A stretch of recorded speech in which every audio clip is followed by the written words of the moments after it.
ઉપાસનાની શુદ્ધિ તો કેવી રીતે કરવી એનું આપણે નિરૂપણ જોયું. આજ્ઞાની અંદર આપણે શરૂઆત કરી હતી અને આપણે જોયું કે આપણી જેટલી આજ્ઞા સત્પુરુષ તરફથી પાળવાની આવે છે આપણે એ બધી શુદ્ધિ માટે છે. શુદ્ધિ પ્રિય પ્રસિદ્ધેચ્ચ શુદ્ધિ મતિજને હરિ. ભગવાનને શુદ્ધિ ગમે છે. એટલે આપણા આચારમાં શુદ્ધિ હોય, આપણા વિચારમાં શુદ્ધિ હોય, આપણા વ્યવહારમાં શુદ્ધિ હોય, આપણા આહારમાં શુદ્ધિ હોય, એ બધી પ્રકારની શુદ્ધિ રાખવાની છે. અને એનો આરંભ કર્યો તો ગઈકાલે કે વ્યસનોથી દૂર રહેવું. તમાકુ, બજર, ભાંગ, બીડી, દારૂ, માંસ અને માંસાહાર ઉપર વાત અટકી હતી. આપણે વાત કરતા હતા હિંસાની, કે જે વ્યક્તિની હિંસા આપણે કરીએ એ પાપ આપણને નડે. એટલે માંસાહાર, ઈંડાનું ભક્ષણ એ બધું આપણે સત્સંગી તરીકે ક્યારેય સંકલ્પ પણ ના કરવાનો હોય. કારણ કે મોહન સાહેબ મહારાજ લખે છે, અહિંસા પરમો ધર્મો હિંસાત્વધર્મ રૂપિણી શ્રુતિ સ્મૃત્યાદિ શાસ્ત્રેષુ સ્ફુટમેવમ પ્રકીર્તિતમ.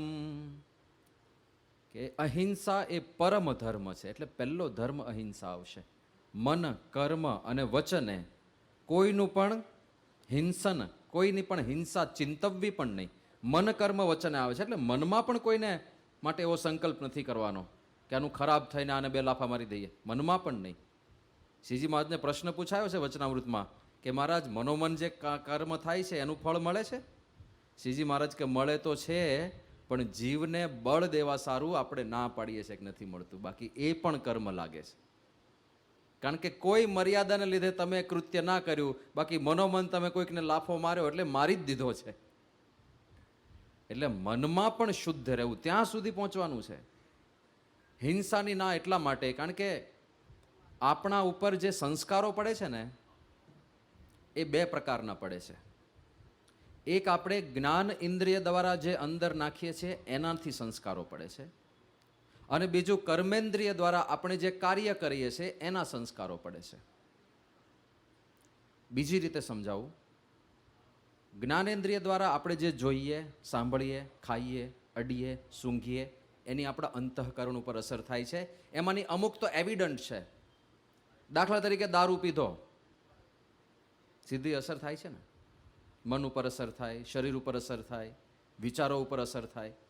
લવરી કરવા માંડે માણસ, જે મનમાં વિચાર આવે બધા બોલવા માંડે બહાર, સીધી જ અસર થાય છે. એટલે જે જમીએ એની અસર છે, એવું નથી ખાલી દારૂની અસર છે. વોટ એવર વી કન્ઝ્યુમ એ દરેક વસ્તુની અસર છે. આપણે અશ્લીલ દ્રશ્ય જોઈએ તો અસર થાય છે કે નહીં શરીર ઉપર? મગજ બગડે છે કે નહીં? સીધી અસર થાય છે. એવી જ રીતે કંઈક સાંભળીએ તો અસર થાય. શબ્દ સાંભળીએ, ખાલી શબ્દોથી જ મોટા મોટા યુદ્ધો ખેલાયા છે. અંધના તો અંધ જ હોય છે ને. ખાલી શબ્દો જ હતા દ્રૌપદીના, અને દુર્યોધનને એવા લાગ્યા હતા કે આખું મહાભારતનું યુદ્ધ એમાંથી નીકળ્યું. ગાંધીજીને ખાલી એટલું જ કહ્યું હતું ને કે ઉતરી જાઓ ટ્રેનમાંથી, ઇન્ડિયન્સ આર નોટ અલાઉડ. એ શબ્દો જ હતા, પણ એ શબ્દોમાંથી ભારતની આઝાદીનું આખું અભિયાન ગાંધીજીએ ચલાવ્યું. તો શબ્દોનો બહુ મોટો પ્રભાવ હોય છે. દાખલા તરીકે તમે કોઈક તમારા મિત્રની લગ્નની સેરેમની ચાલે છે ને એમાં બેઠા છો, જમીને બહાર બેઠા છો, ને બીજા એક મિત્ર આવીને પૂછે કે જમી લીધું? કે હા જમી લીધું. કે સમોસા ખાધા? સમોસા? સમોસા ના ખાધા? કે ભાઈ હું કાઉન્ટર પર ગયો ત્યારે હતા જ નહીં. અરે દોસ્ત શું સમોસા યાર, અરે સમોસા સમોસા સમોસા, અદ્ભુત સમોસા. આવા તે ક્યારેય નહીં ખાધા હોય, ત્રિકાળમાં નહીં બન્યા હોય. અરે દોસ્ત આ લેજેન્ડરી સમોસા છે. You are missing something. આ દોસ્ત હવે એવા વખાણ કરે ને, કાંઈ થયું નથી. હા, તમને સમોસાની સુગંધ આવી નથી, તમે સમોસા જોયા પણ નથી, કાંઈ જ નહીં, ખાલી સાંભળ્યું. તો એ 60 કિલોના માણસને ઊંચકીને પાછો ફરીથી ભોજનશાળામાં લઈ જાય. અને ગમે તેટલું પેટ ભરેલું હોય, એકાદ બે તો ટટકારી જ જાઓ તમે. બોલો, શબ્દોનો આ પાવર છે. આ ખાલી શબ્દો. તો અમુક શબ્દ સાંભળીએ એનાથી આપણા મન, વિચારો બધું બદલાય છે. અહીંયા બાજુમાં હમણાં ડીજે વાગવા માંડે તો આપણા પગ તો આમ થવા જ લાગે, આમ ડીચક ડીચક ડીચક ડીચક ડીચક થાય ને. તો આપણે સાંભળીએ છીએ એની અસર થાય છે, આપણે જોઈએ છીએ એની અસર થાય છે. એવી જ રીતે આપણે જે જમીએ છીએ એની અસર થાય છે. જે ટચ કરીએ છીએ એની પણ અસર થાય છે. આ બહુ સૂક્ષ્મ છે. એટલે જ્યાં ત્યાં અડવું નહીં એવી ના પાડે છે આપણા શાસ્ત્રો. એવી જગ્યાએ જવું નહીં, અશુભ જગ્યાઓ હોય ને ત્યાં જવું પણ નહીં. બહુ અનિવાર્યતા હોય તો વાત જુદી છે. તો એની પણ અસર હોય છે ને, ટચની પણ અસર હોય છે અને સુગંધની પણ અસર હોય છે. તો આ બધી વસ્તુની આપણા અંતઃકરણ ઉપર અસર થાય છે. આ એક ભાગ થયો જ્ઞાનેન્દ્રિયનો, જે આપણને ઘડે છે. આમ તો અત્યારે આપણે જે કાંઈ પણ આપણે જાતને માનીએ છીએ ને એ બધું આનાથી જ થયું છે. આપણે એવું સમજીએ છીએ કે મારું નામ રમેશ છે. કેવી રીતે આવ્યું? નાનપણથી લોકોએ સંભળાવ્યું, એ રમેશ, એ બેટા રમેશ, રમેશ બેટા, એ રમેશ, રમેશ. સાંભળીને પાકું કરી લીધું. આપણે નથી રમેશ, આ તો શરીરનું નામ છે. પણ ઊંઘમાંય હલ બોલાવીને કોઈક પૂછે ને કોણ છો? રમેશ. સીધું એ જ નીકળે. બહારથી ગયેલી વસ્તુ છે. અને એવી જ રીતે બધું જ જે કાંઈ પણ કુટુંબીજનો પ્રત્યે, આ મારો દીકરો, આ મારો બાપ છે, આ મારી ઘરવેળીના, અમારી, બધું અંદર બહારથી જ ગયું છે. સાંભળીને, જોઈને, એક્સપિરિયન્સ એનાથી જ આપણે ઘડાયા છીએ. ખાલી સંબંધોની વાત નથી કરતો. તમે કહો કે ભાઈ એનો દીકરો હોય તો એનો દીકરો જ હોય ને, પણ એવું નથી. એનો દીકરો ના હોય અને નાનપણથી તમે કોઈકનું સંતાન લઈ આવ્યા, પેલું બાળકને તો ખબર જ નથી કોનો દીકરો છે, અને તમે તમારા દીકરા તરીકે મોટો કર્યો, તો પેલો બાળક તમને જ પિતા માનશે. કેમ? નાનપણથી એ જ સાંભળ્યું છે એણે કે આ જ મારા પિતા છે. તો એ સાંભળવાથી જ અંદર જાય છે. તો એ તો સાંભળવાથી અંદર ગયું. પણ દાખલા તરીકે તમે એન્જિનિયર થયા કે ડૉક્ટર થયા, શું છે? કંઈક વાંચ્યું, કંઈક પરીક્ષાઓ આપી, અને યુનિવર્સિટીએ તમને બહારથી એક સર્ટિફિકેટ આપી દીધું કે તમે હવે ડૉક્ટર. અને આપણે એ પણ વાંચ્યું જ પાછું. હા, સર્ટિફિકેટ આવી ગયું, હવે હું ડૉક્ટર, હવે હું ડૉક્ટર, હવે હું ડૉક્ટર. એ બહારથી જ ગયું ને અંદર. આપણી જે કાંઈ પણ આઈડેન્ટિટી છે ને, આપણે અત્યારે જે માનીએ છીએ આપણા વિશે, એ બધું પંચ ઇન્દ્રિયોથી અંદર જાય છે. એનો હવે આ જોજો હાઉ ડેન્જરસ ધીસ ઇઝ.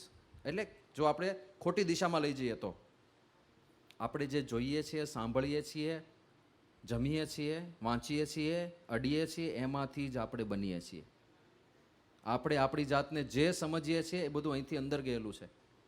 હું આ મારા ભાઈબંધ, આ મારા દુશ્મન, બધું બહારથી અંદર ગયેલું છે, અનુભવથી અંદર ગયેલું છે. એનો અર્થ એ થયો કે આપણે જે આપણી આસપાસ અનુભવીએ છીએ એનાથી જ આપણે બનીએ છીએ.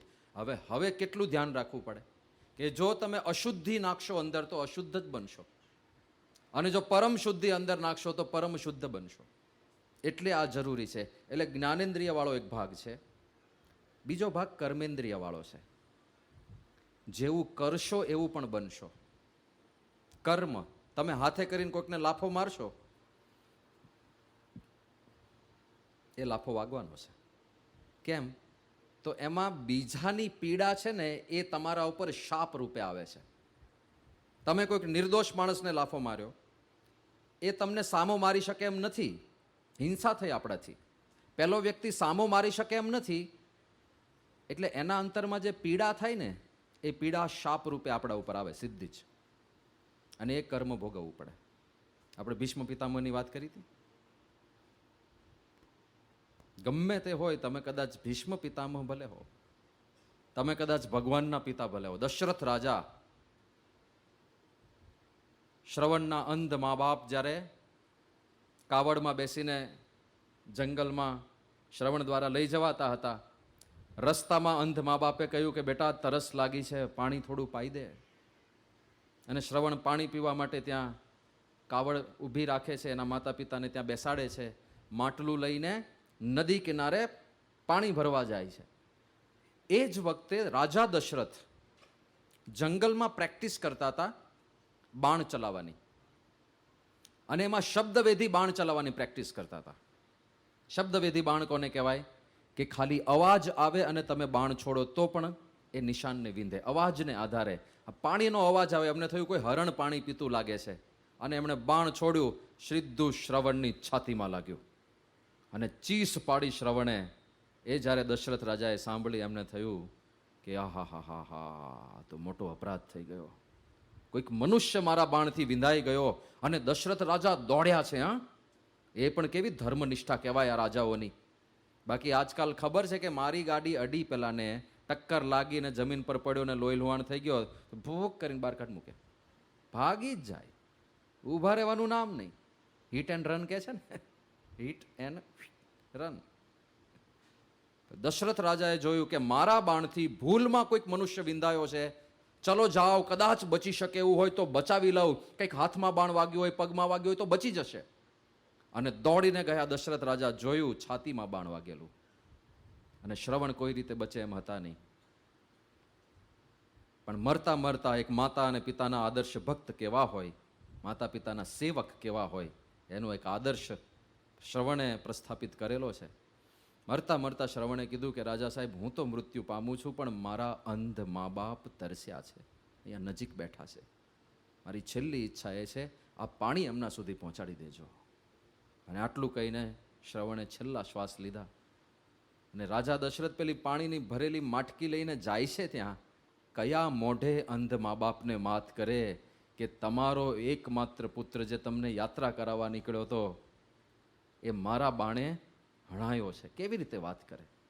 અને આ બાજુ અંધ મા બાપને પણ ખબર પડી ગઈ કે આ જે પગનો અવાજ છે, આ પગરવ છે, એ મારા પુત્ર શ્રવણનો નથી.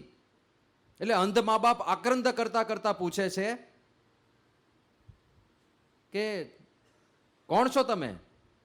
અમારો દીકરો શ્રવણ ક્યાં છે? શું કર્યું તમે અમારા દીકરા પાસે? કેમ તમે આ પાણી લઈને આવ્યા છો? દશરથ રાજા કોઈ જવાબ આપી શકે એમ હતા નહીં. અતિશય જ્યારે આક્રંદ થયું ત્યારે દશરથ રાજા બોલે છે કે તમારા પુત્ર શ્રવણનું મારા હાથે ભૂલથી આવી રીતે નિધન થયું છે. અને એ વખતે શ્રવણના અંધ મા બાપે જે વિલાપ કર્યો છે, અને એ વિલાપના અંતે દુઃખી થઈને એ માતા પિતા નક્કી કરે છે કે હવે આપણો દીકરો શ્રવણ જો સંસારમાં ના હોય, આ દુનિયામાં ના હોય, તો જીવન ટકાવવાનો કોઈ અર્થ નથી. ત્યાં જ જંગલમાં ચિતા રચે છે અને એમાં અગ્નિ પ્રવેશ કરીને માતા પિતા મૃત્યુ પામે છે. પણ જો બીજાનો લાગેલો પીડાનો શાપ, એ માતા પિતા છેલ્લે એવું બોલે છે કે રાજા દશરથ, અમે જેમ અમારા પુત્રના વિયોગમાં તરફડી તરફડીને મરી રહ્યા છીએ અત્યારે, એમ તમારું જ્યારે મૃત્યુ થશે, તમારું મૃત્યુ પણ તમારા પુત્રના વિયોગમાં જ થશે. અને જ્યારે તમારું મૃત્યુ થશે ત્યારે તમારો એક પણ પુત્ર તમારી પાસે હાજર નહીં હોય. આજે શાપ લાગ્યો તો હાઈ લાગી તે એક મા બાપની. દશરથ રાજાનું જ્યારે મૃત્યુ થયું ત્યારે રામચંદ્રજી, લક્ષ્મણજી વનમાં ગયા. એનો તો એમને વિયોગ થયો છે. અને એ વખતે ભરત અને શત્રુઘ્ન મામાના ગામ ગયા હતા, કઈ પ્રદેશ, અફઘાનિસ્તાન, આપણે ઇસ્લામાબાદ પાસે. 4માંથી એક પણ પુત્ર હાજર નહોતો. અને રામચંદ્રજીના વિયોગમાં મૃત્યુ થયું. કદાચ તમે ભગવાનના પિતાશ્રી હો, પણ કર્મ તો લાગે. જે કર્મ કર્યું હોય એનું ફળ તો આવશે જ. માંડવ્ય નામના એક ઋષિની વાત પુરાણોમાં આવે છે. એક વખત કેટલાક ચોરોએ રાજાને ત્યાં ચોરી કરી. રાજાને ત્યાં ચોરી થઈ, સૈનિકોને ખબર પડી, એટલે પીછો કરતા કરતા ગયા. ચોર જંગલમાં ભાગ્યા અને ચોરો ભાગતા હતા ત્યાં આ માંડવ્ય ઋષિનો આશ્રમ આવ્યો. ચોરને થયું કે સંતાવાનું આ સારામાં સારું સ્થાન છે, કારણ કે ઋષિના આશ્રમમાં સૈનિકોને કદાચ શંકા નહીં જાય. એટલે બધા ચોર આશ્રમમાં સંતાઈ ગયા. આ બાજુ સૈનિકો તો પગેરું પકડીને ચાલતા હતા, પગના નિશાન, ફૂટપ્રિન્ટ્સને આધારે ખબર પડી ગઈ કે ચોર તો બધા ઋષિના આશ્રમમાં જ છે. એટલે બધા ચોરને પકડી પકડીને રાજા પાસે હાજર કર્યા. પણ ભૂલ એ કરી કે ચોરોની સાથે સાથે માંડવ્ય ઋષિને ઉપાડ્યા. એમને એમ કે આ બધા ભેગા જ હશે. અને માંડવ્ય ઋષિ તો એકદમ સીધા સાદા, કોઈ પાપ નહીં, સંપૂર્ણ નિષ્પાપ, સાધનાશીલ, સિદ્ધ દશાને પામેલા.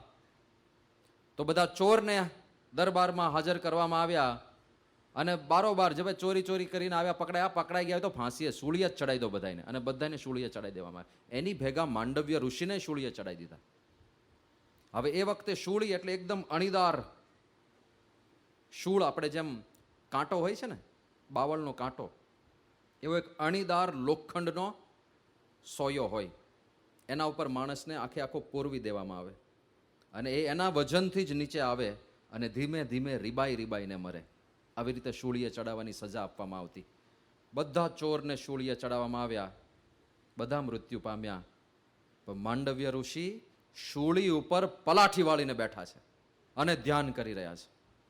બીજે દિવસે સવારે જોયું બધા ચોર મૃત્યુ પામેલા, પણ ઋષિ તો પલાઠી વાળીને બેઠા છે, ધ્યાન કરે છે.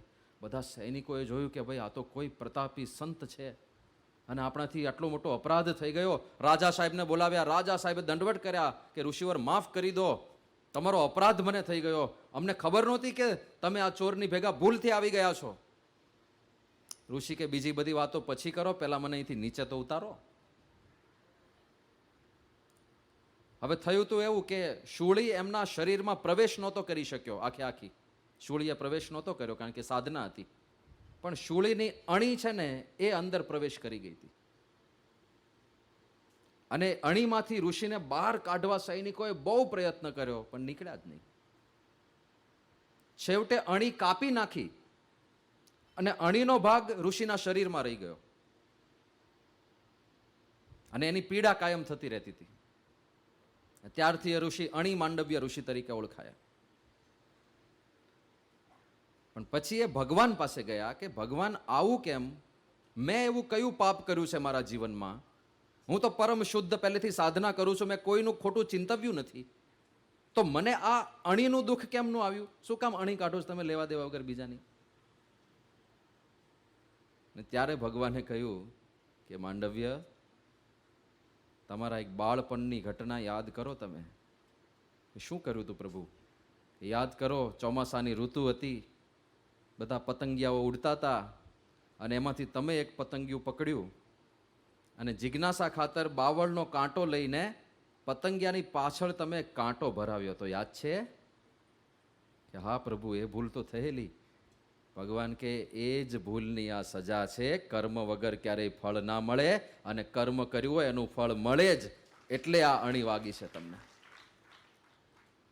તો કર્મેન્દ્રિય કરીને આપણે જે પાપ કરીએ છીએ એ બધા રિબાઉન્ડ થઈને આપણી પાસે પાછા આવે છે. જેમ બુમરેંગ ફેંકી હોય તો સીધી મારી પાસે પાછી જ આવે. એમ જે કર્મ કર્યું હોય આજે કે 5 વર્ષે કે 50 વર્ષે કે 5 જન્મે કે 50 જન્મે કે 100 જન્મે, બ્રહ્મવૈવર્ત પુરાણ એવું કહે છે કે ના ભુક્તમ ક્ષીયતે કર્મ કલ્પ કોટી શતૈરપી. કોટી કોટી કલ્પ વીતી જાય તોય આપણે જે કર્મ કર્યું હોય અને ભોગવવાનું બાકી હોય એ ક્યારેય નાશ નથી પામતું, એ ઊભું જ રહે છે, એનું ફળ દઈને જ શમશે.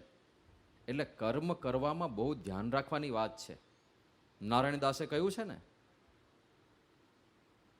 કે જન્મ્યા ત્યાંથી જરૂર જાણો મરવાનું છે માથેજી, આવ્યા ત્યારે શું લાવ્યા ને શું લઈ જાવું સાથેજી.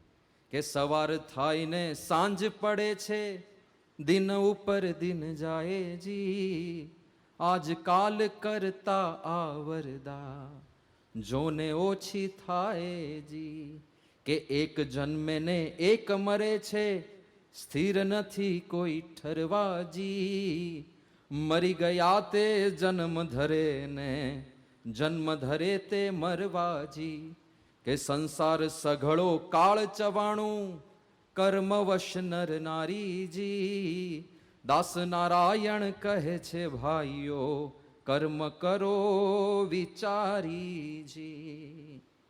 એટલે આ ગ્રંથમાં મહંત સ્વામી મહારાજે આચરણ સંબંધી જેટલી આજ્ઞાઓ આપી છે, હું બધીનું નિરૂપણ નહીં કરી શકું, પણ જે જે કહ્યું છે કે ક્યારેય કોઈને દગો ના દેવો, કોઈને દગો આપો તો પહેલાના મનમાં જે પીડા થાય એ પાપ આપણને લાગે. ક્યારેય કોઈનો વિશ્વાસઘાત ના કરવો. કેમ આવી બધી આજ્ઞાઓ છે? વિશ્વાસઘાત કરો તમે, કેટલી પીડા થાય.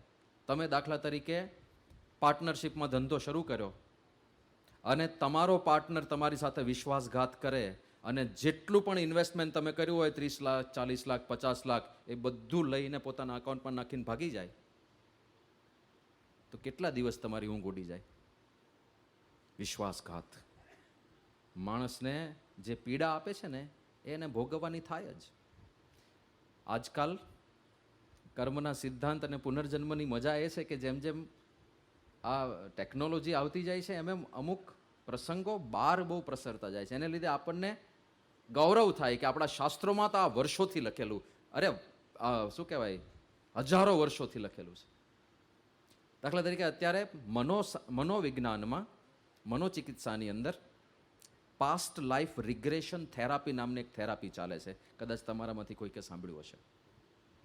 એ થેરાપી શું છે કે માણસને જ્યારે હિપ્નોટાઇઝ કરીને ટ્રાન્સ સ્ટેટમાં લઈ જવામાં આવે, પછી આપણે પહેલા દિવસે વાત કરી હતી કે આપણી બધી સ્મૃતિ તો પડી જ છે જન્મો જન્મની, કારણ કે સૂક્ષ્મ શરીરમાં બુદ્ધિ છે અને બુદ્ધિ આપણે ભેગી જ ફેરવીએ છીએ જન્મો જન્મ.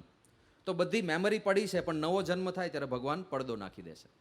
પણ આ ટ્રાન્સ સ્ટેટમાં કેવું થાય, આપણે પુનર્જન્મની પૂર્વજન્મની મેમરી પણ એક્સેસ કરી શકીએ. જેમ સપનામાં આપણે કરી શકીએ છીએ પૂર્વજન્મની મેમરી એક્સેસ, આપણને ખબર નથી રહેતી. એટલે જ સપનામાં એવા આકાર આપણે જોઈ શકીએ જે ક્યારેય ના જોયા હોય. સપનામાં એવી વસ્તુઓ આપણે જોઈ શકીએ જે ક્યારેય ના જોઈ હોય. તો આ જન્મમાં તો નથી જ જોઈ, તો દેખાય છે કેમ? દેખાય છે, અનુભવાય છે, વાર્તાલાપ થાય છે. તો એ બધું આવ્યું ક્યાંથી? એ બધા ગત જન્મોના અનુભવો છે. તો એવી જ રીતે આ ટ્રાન્સ સ્ટેટમાં લઈ જાય ને પહેલાં ગયા જન્મમાં લઈ જાય. શાના માટે? એને કંઈક પ્રશ્ન હોય, શંકા હોય, દુઃખ હોય, તો એ દુઃખનું કારણ શું છે એ શોધવા માટે. દાખલા તરીકે કોઈ વ્યક્તિ એવો હોય કે જેને ઊંચાઈ ઉપરથી બહુ બીક લાગે, બીજા માળની, ત્રીજા માળની ગેલેરીમાં ઊભો ના રહી શકે, ગેલેરીમાં જતા એને બીક લાગે. અને એવા લોકો પાસ્ટ લાઈફ રિગ્રેશન થેરાપી કરાવે ને એને પાસ્ટ બર્થમાં લઈ જાય, ટ્રાન્સમાં લઈ જઈને, તો નક્કી એવું મળે કે કોઈ એક નજીકના જન્મમાં એ ઊંચાઈ ઉપરથી કૂદીને મર્યો છે, કાં તો પડીને મર્યો છે. પણ એ ઊંચાઈ ઉપરથી મર્યો છે એટલે એના મનમાં ઊંચાઈનો ભય ઘૂસી ગયો છે, જે આઉટરાઇટ એને યાદ નથી ઘટના, પણ એના સંસ્કાર પડ્યા છે. એને લીધે એને બીક લાગે છે. સંસ્કારો તો રહેવાના. ઘણા લોકો એવા હોય જેને પાણીની બીક લાગે, પાણીની નજીક ના જઈ શકે. ક્યાંથી આવ્યા? અમુક લોકો એવા હોય જે લોહી ના જોઈ શકે. સારંગપુરમાં અમારે એક સંત છે, તમે બ્લડ સેમ્પલ લેવા માટે એક ટીપું લોહી કાઢતા હોય છે ને, પિન કરીને. હવે તો વધારે સારી ટેકનિક આવી ગઈ, પણ પહેલાં પેલું પિનિંગ કરીને એક ટીપું કાઢતા ને પછી સ્લાઇડ ઉપર લેતા. એક ટીપું લોહી પણ કોઈનું જોઈ જાય ને તો એ સીધા બેભાન થઈ જાય, એમને પકડી રાખવા પડે. એટલે દવાખાના બાજુએ ફરકે જ નહીં, કારણ કે ખબર પડી જાય જો કોઈકનું બ્લડ સેમ્પલ જોઈ ગયા તો એ ચક્કર ખાઈને હેઠા પડશે. તો આવા સંસ્કારો આવ્યા ક્યાંથી? આ બધું પૂર્વજન્મનું હોય. તો એવા તો ઘણા બધા એક્ઝામ્પલ્સ પ્રૂવ થયા. પણ હવે આ થેરાપીમાં બીજી એક વસ્તુ એ લોકોને જોવા મળી કે આત્માઓની જ્યારે ગતિ થતી હોય ને, કારણ કે પૂર્વજન્મ સુધી લઈ જાય, તો એમાં એ અમુક એવી વસ્તુઓ જોઈ શકે કે કોણ કોનું સંબંધી હતું, એ આ જન્મે કોણ બન્યું છે, એવું પણ થોડું થોડું એમને દેખાતું હોય. એ પણ થોડી ખબર પડે. એટલે હવે થયું કેવું કે લોકો એવા પ્રશ્નો પણ લઈને જાય આ ડૉક્ટરો પાસે કે મારા જીવનમાં આ મિત્રએ મને દગો કેમ દીધો? અને પછી જ્યારે પાસ્ટ લાઈફ રિગ્રેશન કરવામાં આવે ત્યારે ખબર પડે કે ગયા જન્મમાં તમે એમને દગો દીધો હતો. એક પ્રસંગ તો એવો સાંભળ્યો, એક પતિ પત્ની આ થેરાપિસ્ટ પાસે ગયા અને એમણે કહ્યું કે અમારે ત્યાં ભગવાને એક એવો અન્યાય કર્યો છે જે અમને સમજાતો નથી. કે શું થયું? તો કે અમે બંને પતિ પત્ની સીધા સાદા માણસો છીએ, અમે ક્યારેય કોઈનું બગાડ્યું નથી, ક્યારેય કંઈ ખોટું કરતા નથી, પણ અમને ભગવાને મંદ બુદ્ધિનું બાળક આપ્યું અને એ કાંઈ એ બોલી શકતા નથી, એ કંઈ સમજી શકતો નથી, આટલો મોટો થયો, એની એક પણ ક્રિયા જાતે કરી શકતો નથી, એની બધી સેવા અમારે કરવાની, બધું જ અમારે કરવાનું, અને કોઈ પણ એક માતા અથવા પિતા કોઈ પણ એક કે તો ઘરે હાજર રહેવું જ પડે. તો આ કયા કર્મની સજા ભગવાન આપે છે? કેમ ભગવાન અમારી સાથે આવું કરે છે? પછી એ લોકોની પાસ્ટ લાઈફ રિગ્રેશન થેરાપી કરી બંને પતિ પત્નીની, અને એમાં ઘણા કલાકો લાગે કે એમ તાત્કાલિક આ કંઈ અંદર પેલા હૃદયના ધબકારા માપીને કહી ના દે કે આવું જ છે. બહુ લાંબી પ્રોસેસ હોય છે, પણ એ આખી પ્રોસેસ કરી પેલા થેરાપિસ્ટે. અને પછી રિઝલ્ટ શું આવ્યું ખબર છે? એણે કહ્યું કે ગયા જન્મમાં તમે અને તમારા ધર્મપત્ની બંને ઠગ હતા, ચોર હતા, અને તમારા 3 જણનું ગ્રુપ હતું. એમાં તમે ને તમારા ધર્મપત્ની, તમે બંને પુરુષો હતા ત્યારે, તમે ને તમારા ધર્મપત્ની એ દાદાગીરીવાળા માણસો હતા. એટલે કોઈને ધમકી આપવાની હોય, કોઈને મારપીટ કરવાની હોય, એ બધું તમે સંભાળતા હતા. અને તમારો એક ત્રીજો પાર્ટનર હતો જે યંગ હતો અને ખૂબ બુદ્ધિશાળી હતો, તો લોકોની સંપત્તિ તમે ત્રણેય ભેગા થઈને પડાવી લેતા હતા. કોકની બાપ દાદાની બધી આખી વારસાગત સંપત્તિ એ આખી હડપી લીધી તમે કેટલાયની, એમાં તમે બે દાદાગીરી કરો. અને તમારો જે ત્રીજો પાર્ટનર હતો એ કાગળિયા બનાવે, નકલી દસ્તાવેજ બનાવવાના હોય, પોલીસમાં જઈને એને કંઈક બ્રાઇબ આપવાની હોય, કે જે કાંઈ વકીલો દ્વારા જે કંઈ કરવાનું હોય, કોર્ટમાં કંઈક પ્રોસિજર કરવાની હોય, એ બધું તમારો ત્રીજો પાર્ટનર કરતો હતો. આ તમે ત્રણેય ભેગા થઈને અનેક લોકોની બધી સંપત્તિ હડપી લીધેલી. હવે આવું કંઈક કરે માણસ, સંપત્તિ હડપી લે તો કેટલી પાપ કેટલું લાગે, વિચાર તો કરો. જેની સંપત્તિ હડપી લે એને પીડા કેટલી થાય. એની પોતાની પ્રોપર્ટી જેને આધારે જીવતો હોય, બધા કેલ્ક્યુલેશન એને આધારે ચાલતા હોય કે આ છે તો વાંધો નહીં આવે, આટલું તો છે આપણી પાસે, વાંધો નહીં આવે. અને એક દિવસ ખબર પડે કે કાગળિયામાં તો આપણા નામે આ કશું છે જ નહીં, તો એના હૃદય ઉપર શું વીતે, આખા પરિવાર ઉપર શું વીતે. મને યાદ છે, અમે મુંબઈ હતા, યુવકની વાત છે. તો મારો એક ફ્રેન્ડ હતો, અમે ટ્રેનમાં જતા હતા અને એનું પર્સ મરાઈ ગયું. મુંબઈની લોકલ ટ્રેનમાં પર્સ મરાવાની ઘટનાઓ છાશવારે બનતી હોય છે. હવે એના પર્સમાં 3,000 જેટલા રૂપિયા હતા, ડ્રાઇવિંગ લાઇસન્સ હતું અને એટીએમ કાર્ડ હતું. મુખ્ય આટલી વસ્તુ હતી, બાકી પરચુરણમાં તો બહુ ચિંતા નહોતી. આ 3 વસ્તુ ગઈ, 3,000 રૂપિયા, એટીએમ કાર્ડ અને ડ્રાઇવિંગ લાઇસન્સ. પણ મને યાદ છે એ 3 દિવસ સુધી રાત્રે ઊંઘી નહોતો શક્યો. મારું પર્સ કોણ લઈ ગયું, મારું પર્સ કોક લઈ ગયું, ફરીથી બેંકનું કાર્ડ કઢાવવું પડશે, 3,000 રૂપિયા મારા ગયા, ફરીથી લાઇસન્સ માટે પ્રોસિજર કરવી પડશે.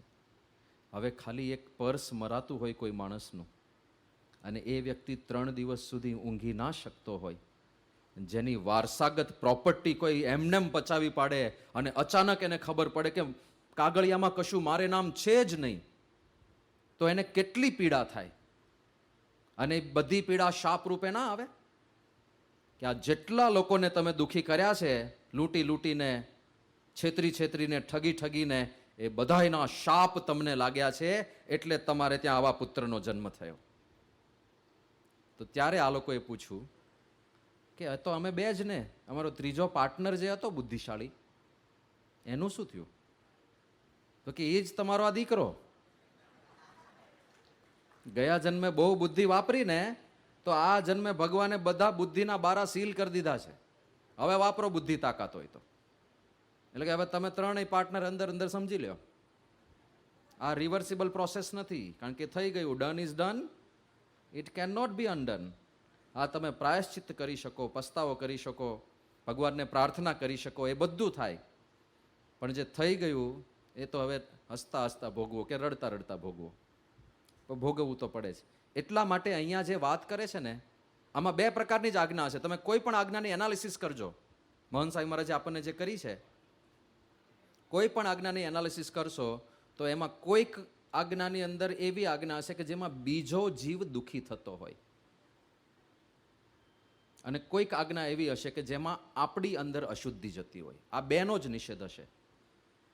એમાંથી અમુકનું નિરૂપણ આપણે શરૂ કરીએ. સર્વથી પહેલા જેનાથી આપણી અંદર અશુદ્ધિ જતી હોય એની આપણે ગઈકાલે શરૂઆત કરી હતી. સર્વમ દુર્વ્યસનમ ત્યાજ્યમ, વ્યસન ના રાખવું કોઈ.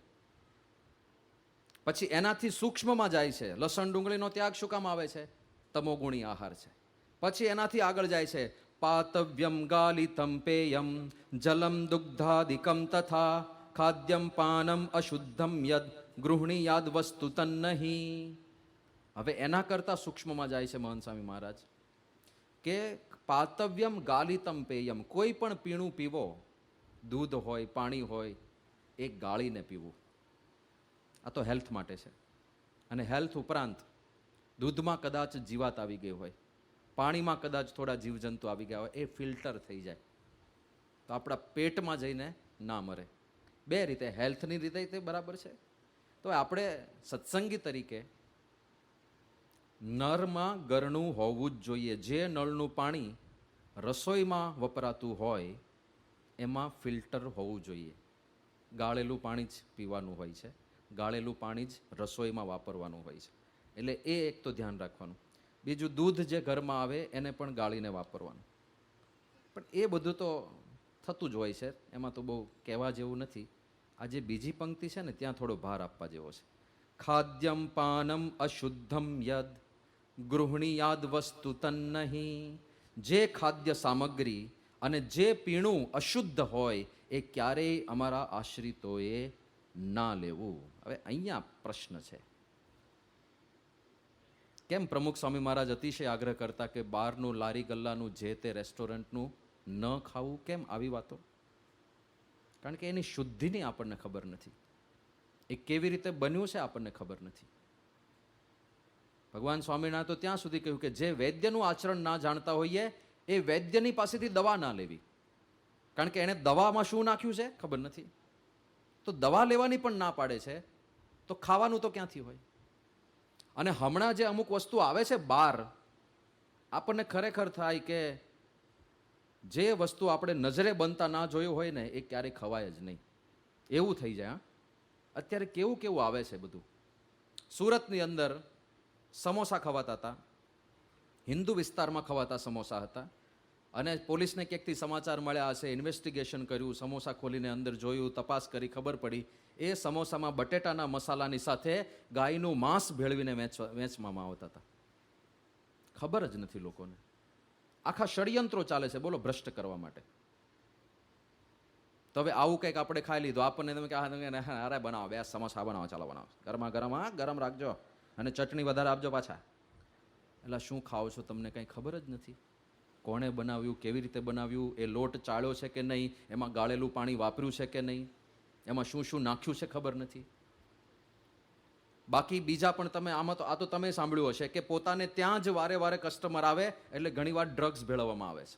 આ તમે સાંભળ્યું હશે. These things are happening. હા, એવું નથી કે કોઈકે ફેક ન્યૂઝ બનાવીને ચડાવી દીધા હોય. એનાથી આગળની વાત, હમણાં એક એવું આખું ષડયંત્ર પકડાયું કે ખાસ કરીને હાઈવેઝ ઉપર જે બધા હોય છે ને પેલી હોટલોના અંતે, એમાં એક એવું ષડયંત્ર પકડાયું કે જે કાંઈ આઈટમો બનાવે એની અંદર એક સ્પેશિયલ પ્રકારનો પાવડર ઉમેરવામાં આવતો હતો. એ કોઈકે વિડીયો પાડીને પોલીસને મોકલ્યો કે આ લોકો કંઈક આવું નાખે છે અંદર, જરાક તપાસ કરજો શું નાખે છે. પોલીસે ત્યાં જઈને તપાસ કરી અને જ્યારે બધું ચેક કરવામાં આવ્યું ત્યારે ખબર પડી કે એ લોકો નપુંસક થવાનો પાવડર નાખતા હતા. એટલે એ રેસ્ટોરન્ટમાં જે ખાઈને જાય એને દીકરા દીકરી થવાના ચાન્સીસ ઘટી જાય. આ બધા ષડયંત્ર ચાલે છે. તો હવે તમે કેવી રીતે, જે વસ્તુનો વિશ્વાસ ના હોય એ કેવી રીતે જમી શકાય આપણાથી? એટલે આપણા ગુરુદેવ કંઈ એવા નથી, એવા નિર્દય નથી કે તમે કાંઈ સારું ખાવ જ નહીં એટલે આવા નિયમ આપ્યા, બહાર ના ખાવું. તો કે તમારું સારું ખાઈને તમે આનંદ કરો એ જોઈ નથી શકતા એવું નથી, પણ આપણી શુદ્ધિ માટે આ બધું છે. દાખલા તરીકે એક સ્ટાન્ડર્ડ એક્ઝામ્પલ તમને આપું. પેલા પાણીપુરી વાળા ફરતા હોય છે ને ગલીએ ગલીએ, એ લારીમાં તમે ક્યારે હાથ ધોવા માટેનું સ્પેશિયલ ચોખ્ખું પાણી જોયું કે આ પાણી હાથ ધોવા માટે? એવું તો પાણી હોતું જ નથી. ગળ્યું પાણી હોય, તીખું પાણી હોય, હાથ ધોવાનું પાણી હોતું નથી.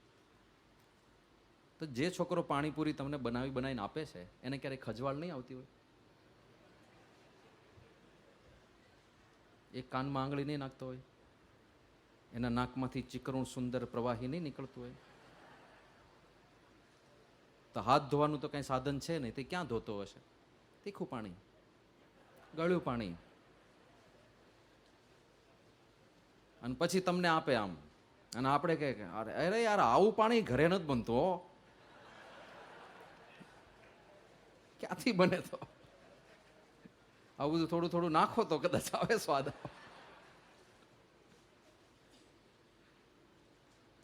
પછી આમાં તો પકડાય છે અમુક, પેલું ગળું તીખું પાણી ખૂટવાની તૈયારીમાં હોય અને હજી એને ખબર હોય કે હજી 4 કલાક ધંધો ચાલશે અને પાણી તો ખૂટવાની તૈયારીમાં છે. તો થોડું ડાયલ્યુટેડ હોય તો કંઈ કસ્ટમરને ખબર ના પડે તો એમાં બીજું પાણી ઉમેરવું પડે, પણ આજુબાજુ કંઈ સોર્સ ના હોય તો વરસાદના પાણીથી ખાબોચિયા ભરાયા હોય એમાંથી ભરી નાખતા હોય. આવા પણ કેસ બહાર આવ્યા છે. હવે આપણને એમ થાય કે આહા એ શું મજા આવી ગઈ, જમાવટ થઈ ગઈ. હવે કેવી રીતે કેવું? 3 સ્ટાર હોટલમાં આપણા એક સંતના ફ્રેન્ડ કામ કરતા હતા, અમેરિકાની વાત કરું છું. 3 સ્ટાર હોટલ, એમાં તો કેટલું આમ બહારથી બધું ઝાકમઝોળવાળું લાગે, બધું ક્લીન ક્લિયર લાગે, ટેબલ ક્લોથ બદલાઈ જતા હોય ને મસ્ત ડીશોની અંદર પેલા વેઇટર સફેદ કલરના બધા રૂમાલ રૂમાલ ઓઢીને તમને પીરસતા હોય, કેટલું આમ સુપબ લાગે બધું. એના ફ્રેન્ડે વાત કરી કે અમારે ત્યાં પેલી વાઇન પીરસાય ને વિસ્કી, ત્યાં તો દારૂનો જમાનો છે, યુએસ છે એટલે, તો મોટે ભાગે લોકો શું કરે કે આખો ગ્લાસ હોય ને એમાંથી આટલું થોડું બાકી મૂકી દે. જેમ આપણે ચા પીતા હોય તો રકાબીમાં થોડી ચા બાકી મૂકે. એમ અમે ચૂસ્યા નથી એવું કંઈક કહેવા માટે. અમે કાંઈ એવા નથી કે બધે બધું પી જાય, થોડું રાખી મૂકીએ છીએ, ડિગ્નિટી છે એમાં. તો કે થોડો થોડો દારૂ બધા રાખી મૂકે. તો કે એ પ્યાલા અંદર આવે તો અમે કાંઈ ધોવાની માથાકૂટ ના કરીએ, એ અધૂરા જ પાછા ભરી દેવાના અને પછી બીજા કસ્ટમરને લ્યો ત્યારે. આ લોકો તો જોઈએ આમ સફેદ કપડાં પહેરીને વેઇટર આવે છે ને પ્યાલા આપી જાય છે ને બધાને એક એકને મૂકી દે છે ને પાછો ટિશ્યુ પેપર બાજુમાં મૂકે છે ને આ લોકો તમે ચીયર્સ કરીને એ 50 મણાની એંઠ પીવેસ તું, તને ખબર નથી. અજ્ઞાનને લીધે જ આનંદ આવે છે. હા, બાકી જો ખબર પડે ખરેખર કે આ બધું બને છે કેવી રીતે, તો વ્યક્તિ ખાઈ ના શકે એવું હોય છે.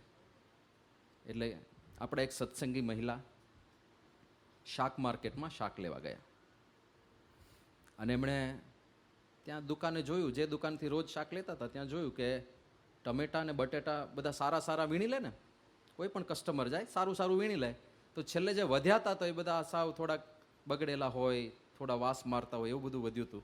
એટલે પેલા બેન કહે કે નવો સ્ટોક ભરો, આ કાઢી નાખો, કચરામાં નાખો, આ તો કચરો જ છે બધો. કે બેન તમારે લેવા હોય તો લો, એટલામાંથી બીજો સ્ટોક તો મારી પાસે નથી, પણ કચરામાં નાખવાની વાત ના કરો, એ વેચાઈ જશે. આ વેચાઈ જશે, આ કોણ લેશે, આ તો કચરો જ છે, તમારે લેવા હોય તો લો, બાકી એના પણ ગ્રાહક આવશે. પણ કોણ આવે આના ગ્રાહક? કે હા, રેસ્ટોરન્ટવાળા 10% કિંમતે લઈ જશે. અમારું એક પણ ટમેટું ફેંકવામાં નથી આવતું, બધું વેચાઈ જાય છે. હવે હું એવું નથી કહેતો, બ્લેમ નથી કરતો કે બધા રેસ્ટોરન્ટવાળા આવા છે, પણ તમે જાણો છો કોણ સારા છે કોણ ખરાબ છે? સારામાં સારા રેસ્ટોરન્ટ, મને યાદ છે અમે લોકો સ્કૂલમાં ભણતા હતા, એક છોકરાએ બર્થડે પાર્ટી આપી, બધા રેસ્ટોરન્ટમાં ખાવા ગયા અને પેલા લોકોને કીધું કે ભાઈ આ 20 યુવકો 20 ભાઈબંધો આવ્યા છે જમવા, કેટલી ભાજી ખાય ખબર નહીં, તારે ગરમા ગરમ સપ્લાય કરવાની, પણ કદાચ છેલ્લે એકાદ ડીશ પડી રહે ભાજીની, 2 ડીશ પડી રહે તો પાછી લઈ લઈશ તું? એને તો 20નો ઓર્ડર મળતો હોય કે હા વાંધો નહીં, હું એક્સ્ટ્રા મૂકી દઈશ, તમારે જરૂર પડે તો એમાંથી લેજો, નહીં તો પછી છેલ્લે હું પાછી લઈ લઈશ. તો આ લોકોએ જેટલી પાઉંભાજી ખવાતી હતી ખાધી, પણ પછી એક કઈ આખી ડીશ ઇન્ટેક્ટ નહોતી વધી. બધી ડીશમાં થોડી થોડી ભાજી વધી હોય ને, એ લોકોએ બધી ભેગી કરી એક ડીશમાં અને પછી આમ હલાવી, એટલે આમ નવી નક્કોર ડીશ હોય ને એવું લાગે, વાપર્યા વગરની, ખાધ્યા વગરની. એવી 2 ડીશ બનાવીને પાછી આપી, જો આ 2 અમારે વધી છે, પાછી લઈ જાઓ.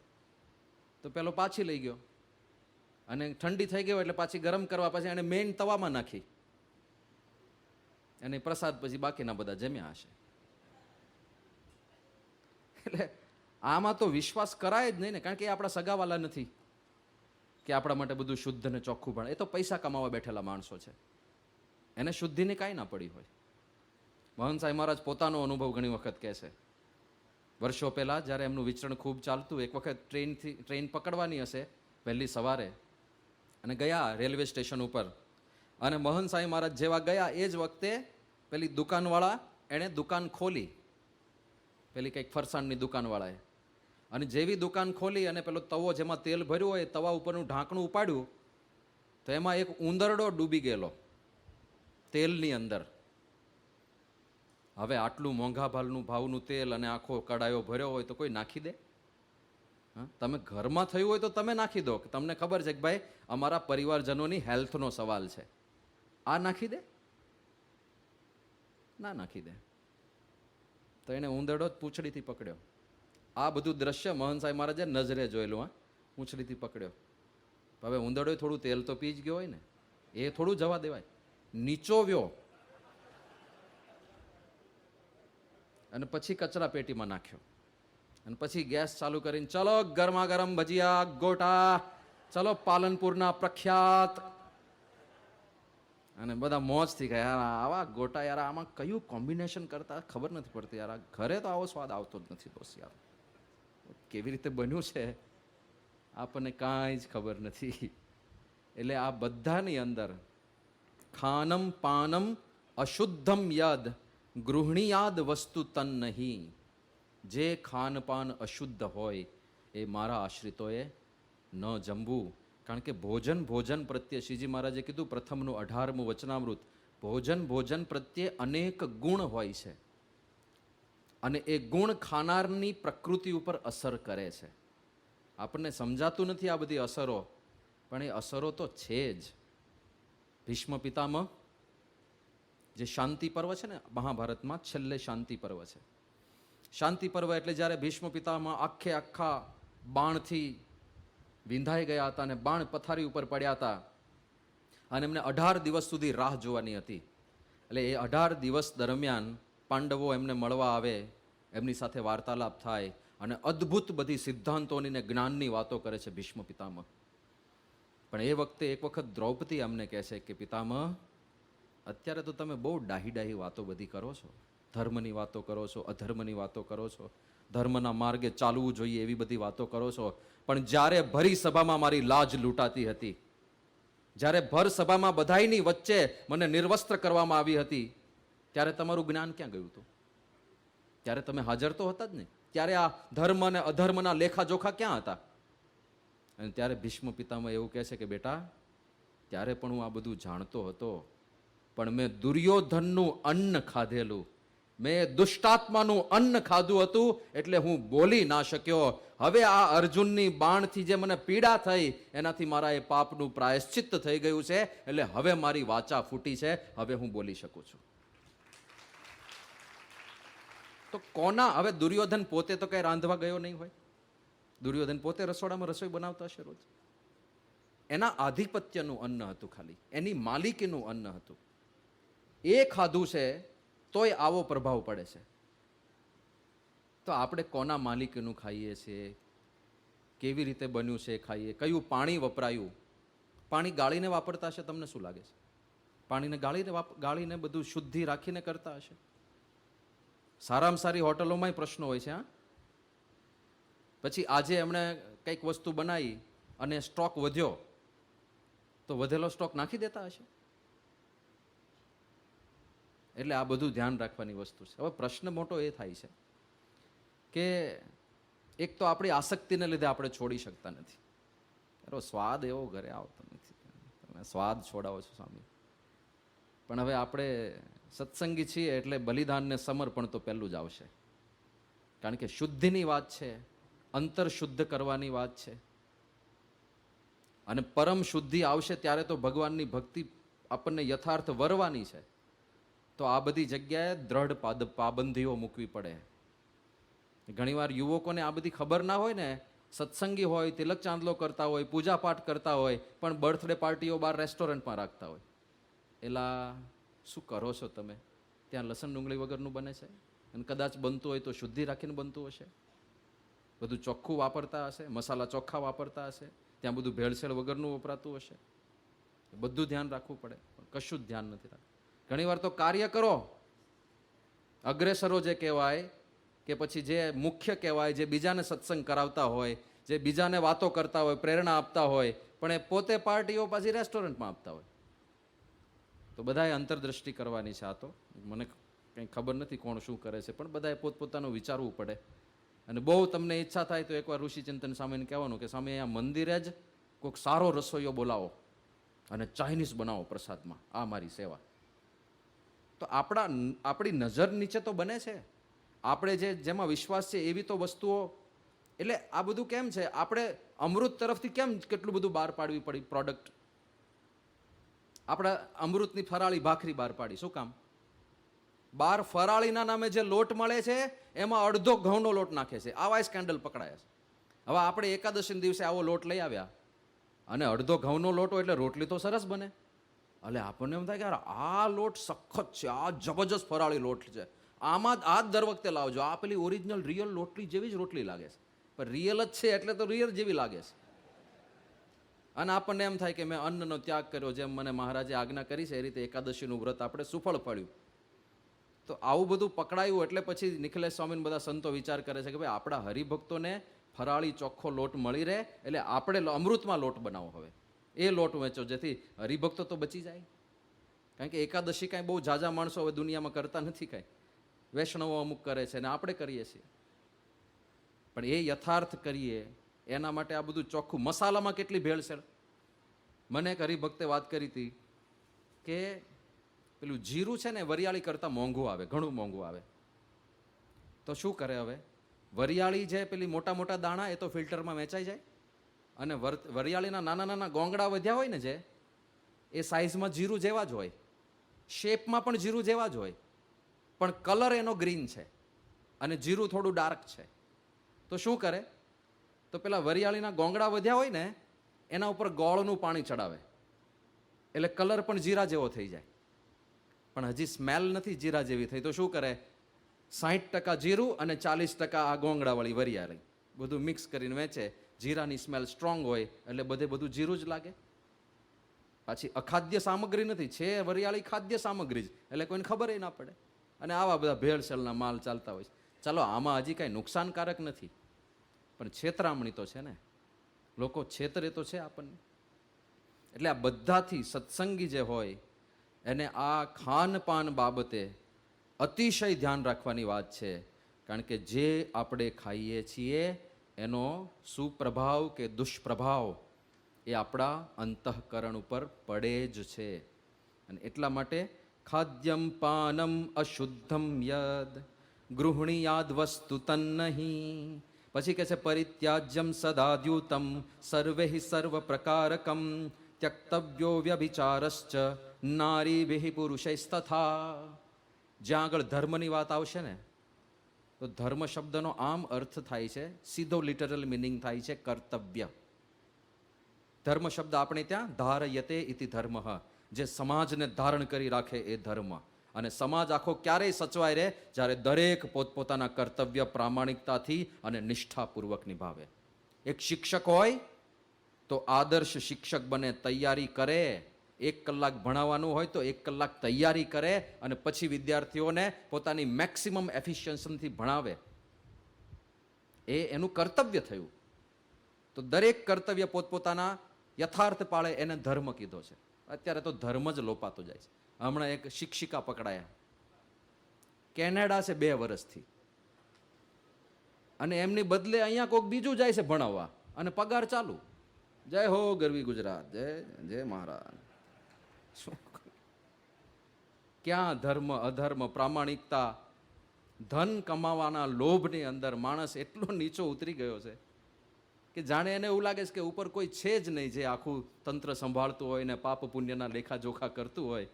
એવું નથી ભાઈ, એવું નથી. આવશે બધું બુમરેંગ થઈને બધું જ આવવાનું છે. આ અત્યારે તો કેવા ભ્રષ્ટાચાર. આપણને તેમ થાય અરે પુલ તૂટી જાય, બન્યા પહેલાં તૂટી જાય, ઉદ્ઘાટન પહેલાં નીચે આવે બધું ભડામ દઈને. કેવી રીતે કોન્ટ્રાક્ટ અપાતા હશે ને કોના કેટલા કેટલા વચ્ચે કટ હતા હશે ને.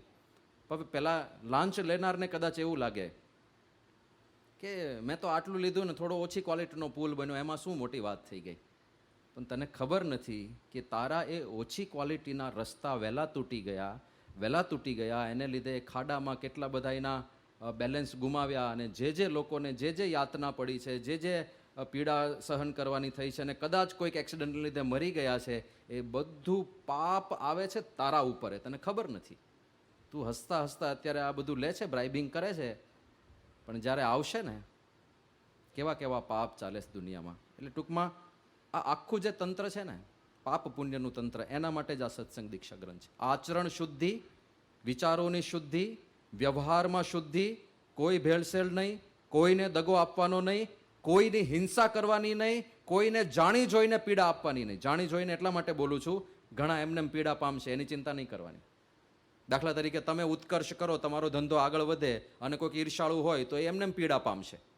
તો એવી પીડાની ચિંતા નથી. એ ભલે પીડા પામતો, એ ભલે સળગી જતો આખો, એની ચિંતા નથી. પણ આપણે જાણી જોઈને કોઈને પીડા આપીએ કે નહીં, એ જ લાગનો છે. હા, જાણી જોઈને જો પીડા આપી તો એ પાપ તો લાગશે. પણ ધર્મની વાત જ્યારે કરું છું તો ધર્મમાં પ્રમુખ ધર્મ, મુખ્ય ધર્મ એ બ્રહ્મચર્ય ધર્મ કહેવાયો છે. અમારું અને તમારું બ્રહ્મચર્ય જુદું છે. અમારા ત્યાગીઓ માટે અષ્ટાંગ બ્રહ્મચર્યનું વિધાન ભગવાન સ્વામિનારાયણે કર્યું. પણ ગૃહસ્થો માટે એક નારી સદા બ્રહ્મચારી. જે વ્યક્તિ સાથે તમારો સંબંધ થયો, પુરુષ માટે સ્ત્રી એટલે કે પતિ માટે પત્ની, પત્ની માટે પતિ, એના સિવાય બીજા કોઈનો વિચાર ના કરાય. એ પહેલું બ્રહ્મચર્ય છે. આજકાલ વ્યભિચારનું બધું તંત્ર ચાલે છે, એ પણ બધું બોલાય એવું નથી. મુંબઈમાં એક યુવક સીએ થયેલો, સારામાં સારી જોબ. સીએ એટલે તો દુર્લભ પદવી કહેવાય, ક્લિયર કરવું જ અઘરું છે. આ સીએ થઈ ગયો, એની નોકરી સારામાં સારી ચાલે. એક વખત મારી સાથે બેઠો તો એમને બ્રાહ્મણ એટલે પેલું રસોડામાં પીરસવા આવે, રસોઈ બનાવવા આવે. એટલે વાર્તાલાપ થઈ એટલે મેં પૂછ્યું, મેં કીધું કેવું ચાલે છે નોકરીમાં? કે સારું ચાલે છે. મેં કીધું લગ્ન થઈ ગયા છે તમારા? તો કે સ્વામી મને બહુ બીક લાગે છે લગ્ન કરવાની. મેં કેમ બીક લાગે છે? એવું કંઈ અનુભવ થયો છે કડવો? કે કડવો અનુભવ નથી થયો, પણ હું મારી ઓફિસમાં જોઉં છું કે લગભગ જેટલા પણ એમ્પ્લોઈઝ છે એ બધા પરિણિત છે, યંગ છે બધા, પણ પરિણિત છે. પણ પરિણિત હોવા છતાંય બધાયને ઓફિસમાં એકબીજા સાથે કંઈક ને કંઈક કનેક્શન જામેલા છે. એટલે મને બીક લાગે છે, કારણ હું લગ્ન કરીશ તો મારું આવું જ થશે, એટલે મને નથી હું કરી શકતો. હવે આમાં તો આવું પેસિમિસ્ટિક ના થઈ જવાય, આવું નકારાત્મક ના થઈ જવાય. આમાં તો આપણે તો ભાઈ હોપ ફોર ધ બેસ્ટ એવી જ રીતે બધું પગલું ભરવું પડે ને. એટલે પછી તો 6 મહિના પછી મળ્યો ત્યારે પાછો એનો ફોન આવ્યો કે સ્વામી બધું થઈ ગયું, ગોઠવાઈ ગયું છે.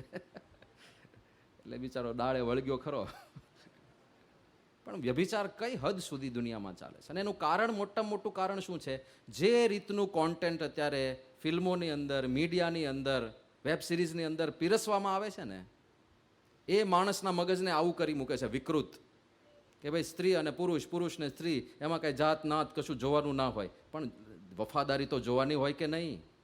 એ તો કોઈ પણ દેશ અને કોઈ પણ સંસ્કૃતિમાં આ વાત મળશે કે જે પાર્ટનર સાથે તમારો વિવાહ થયો હોય એને સંપૂર્ણ વફાદાર રહેવું. એ તો બધે જ જોવા મળવાનું છે ને. આ કે કૂતરા બલાડા થોડા છીએ આપણે, મનુષ્યો છીએ ને. અને મનુષ્યમાં તો આ બધા નિયમો કોઈ પણ દેશમાં હશે, જોજો તમે. આ વસ્તુ unethical, despite of country, despite of religion, બધે જ હશે. બધે જ અનૈતિક સંબંધોનો નિષેધ જ હશે. કારણ કે એ જ તો માણસાઈ છે. પહેલો જ છે. એટલે જ કહે છે ત્યક્તવ્યો વ્યભિચારશ્ચ નારીભિઃ પુરુષૈસ્તથા. મારા આશ્રિત નર નારીઓએ ક્યારેય વ્યભિચાર ન કરવો. જ્યાં સુધી ભેગા હોઈએ, કદાચ ચલો એવું બને કે સ્વભાવ મેચ નથી થતા, રોજ ઝઘડા થાય છે અને છૂટાછેડા થઈ જાય છે, તો બરાબર છે. તો પછી તમે આગળની જે વ્યવસ્થા વિચારવાની હોય તો વિચારી શકાય. પણ જ્યાં સુધી સાથે છો ત્યાં સુધી ત્યારે જ બીજાના સાથે બધું ફરવાનું ચાલુ થઈ જાય અને એ જ છૂટાછેડાનું કારણ બને, એ તો ખોટું છે. એવું ના હોવું જોઈએ. તો જે વ્યક્તિ, એક પાર્ટનર જે વફાદાર છે, એના અંતરમાં કેટલી પીડા થાય વિચાર કરજો. હવે એક પાર્ટનર વફાદાર છે, દાખલા તરીકે પત્ની વફાદાર છે, અને એ પોતાના પતિને પરમેશ્વર માનીને એમની સેવા કરે છે, અને પતિ પરમેશ્વરને બદલે કંઈક જુદો જ ઈશ્વર નીકળે, તો એ પત્નીના હૃદયમાં કેટલી પીડા થાય. અને પીડાનું પાપ નહીં લાગે? એટલા માટે આ બધું પણ પાપ પુણ્ય સાથે કનેક્ટેડ છે. જે પાર્ટનર સાથે આપણો વિવાહ થયો હોય એને 100% વફાદાર રહેવાની વાત છે. તો આ બધા શુદ્ધિના નિયમો જેટલા પણ કહ્યા છે, બધાનું નિરૂપણ અહીંયા નથી થવાનું, પણ આ ગ્રંથ આપણે રોજ વાંચવાનો છે. સ્વામીની આજ્ઞા છે રોજ આના 5 શ્લોકો વાંચવા, અને વાંચીને થોડો વિચાર કરવો કે આ મારા જીવનમાં છે અને નથી તો મારે લાવવું છે. ભલે અત્યારે એવી હિંમત હજુ નથી આવતી, એવું બળ અંદરથી પ્રગટ નથી થતું કે મારા મન સાથે હું યુદ્ધ કરી શકું, મારા મન સાથે લડીને મારા આચરણમાં આ વસ્તુ લાવી શકું, પણ સંકલ્પ તો રાખવો પડે કે એક દિવસ એવું જીવન જીવવું છે કે આ સત્સંગ દીક્ષાનો દરેક શબ્દ મારા જીવનમાં ચરિતાર્થ થયો હોય, એવો સંકલ્પ તો રાખવો પડે. અને આપણા માટે સૌથી મોટી વાત એ છે કે આ બધું સિદ્ધ કરવાની નિરંતર પ્રેરણા આપતા રહે એવા સાચા બ્રહ્મ સ્વરૂપ ગુરુ મહંત સ્વામી મહારાજનો આપણને યોગ થયો છે. આ બધું કોણ સિદ્ધ કરાવે? તો એ લખે છે સત્સંગ દીક્ષામાં કે ગુરુમ બ્રહ્મ સ્વરૂપમ તુ વિના ન સંભવેદ ભવે તત્વતો બ્રહ્મ વિદ્યાયા સાક્ષાત્કારો હિ જીવને નોત્તમો નિર્વિકલ્પશ્ચ નિશ્ચય પરમાત્મનઃ ન સ્વાત્મ બ્રહ્મ ભાવોપી બ્રહ્માક્ષરમ ગુરુમ વિના. કોઈ વસ્તુ આ બ્રહ્માક્ષર ગુરુ વગર ના થાય. આવા સાચા સંત મળે ગુણિયલ સંત મળે તો એ સંત દ્વારા ભગવાન મળતા હોય છે. અને એ વાત પણ સત્સંગ દીક્ષામાં મહંત સ્વામી મહારાજ કરે છે કે એવા સાચા ગુરુ હોય, લખે છે બ્રહ્માક્ષર ગુરુ દ્વારા ભગવાન પ્રકટ સદા સહિત સકલેશ્વર્ય પરમાનંદમર્પયન. એવા બ્રહ્મ સ્વરૂપ ગુરુ દ્વારા ભગવાન પ્રગટ રહેતા હોય છે. હવે ઘણીવાર આપણે આપણા ગુરુને પરમેશ્વરનું સ્વરૂપ કહીએ ને, તો એમાં લોકોને પ્રશ્ન થતા હોય છે કે તમે તમારા ગુરુને થોડા વધારે પડતા કહી દો છો એમ. તો પ્રશ્ન એ છે કે તમે થોડો શાસ્ત્રોનો ઓછો અભ્યાસ કર્યો છે. અમે વધારે પડતું નથી કહેતા. ગુરુર બ્રહ્મા ગુરુર વિષ્ણુ ગુરુર્દેવો મહેશ્વર ગુરુ સાક્ષાત તસ્મૈ શ્રી ગુરવે નમઃ. આ બીએપીએસ સંસ્થાએ લખેલો શ્લોક છે. સ્કંદ પુરાણ. માતા પાર્વતી શિવજીને પૂછે છે કે શિવજી, ગુરુનો મહિમા શું છે? અને ત્યારે આખું અષ્ટક બોલવામાં આવે છે. એના ભાગરૂપે આ શ્લોક છે, તસ્મૈ શ્રી ગુરવે નમઃ. ગુરુ સાક્ષાત પરબ્રહ્મ તુલ્ય છે અને એવા ગુરુના ચરણોમાં નમસ્કાર કરવાના હોય. તો એ તો છે જ શાસ્ત્રોમાં વાત, અને ખાલી એક શાસ્ત્રમાં છે એવું નથી.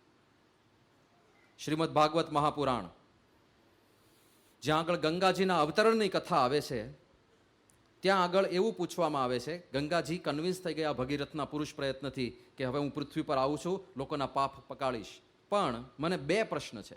એક તો મારો પ્રચંડ વેગ છે, હું અંતરિક્ષમાંથી નીચે ઉતરીશ તો સીધી પાતાળ લોકમાં જતી રહીશ, પૃથ્વી પર નહીં રહી શકું.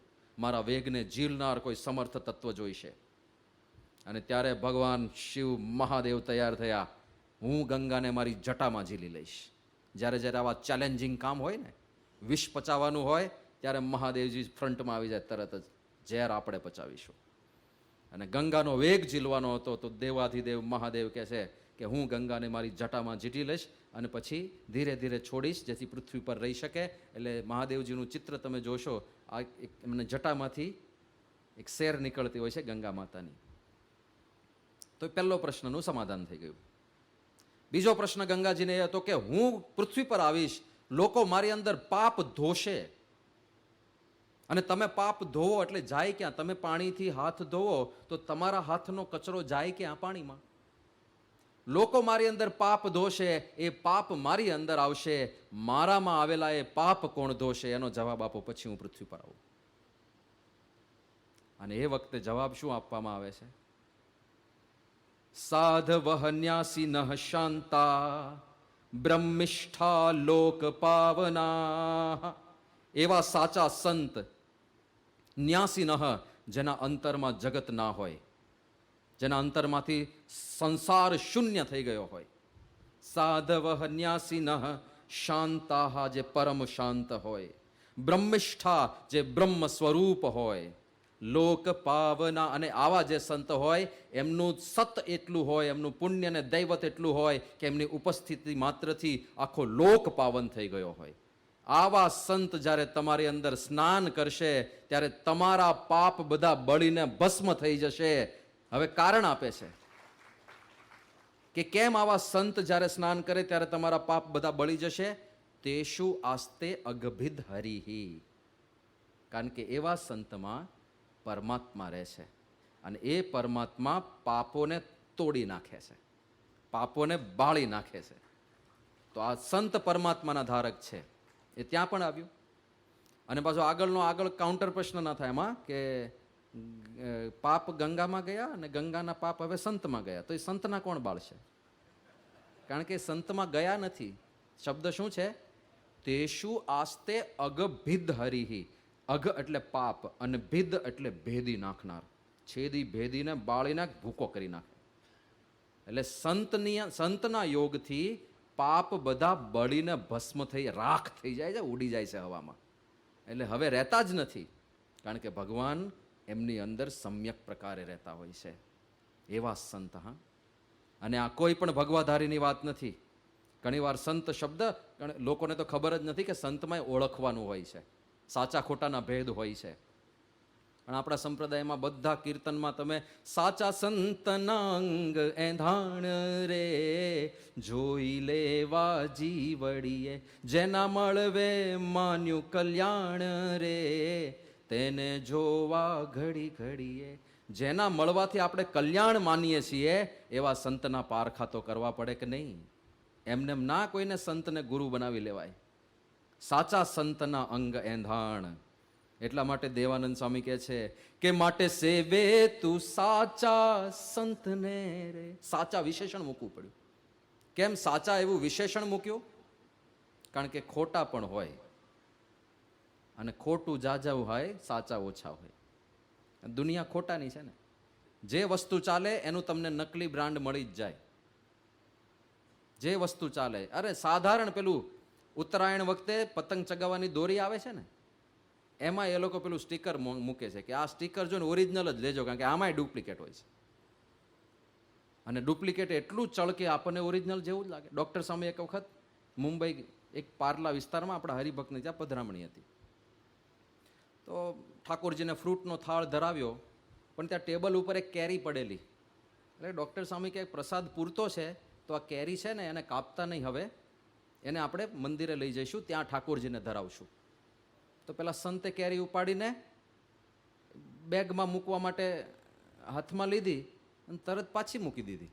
ડૉક્ટર સ્વામી કે કેમ, શું થયું, કેમ પાછી મૂકી દીધી? કે સ્વામી પ્લાસ્ટિકની છે, આ તો ડેકોરેશનની મૂકેલી છે. પણ એવી બનાવી હતી, અદ્દલ ઓરિજિનલ કેરી જેવી કેરી લાગે.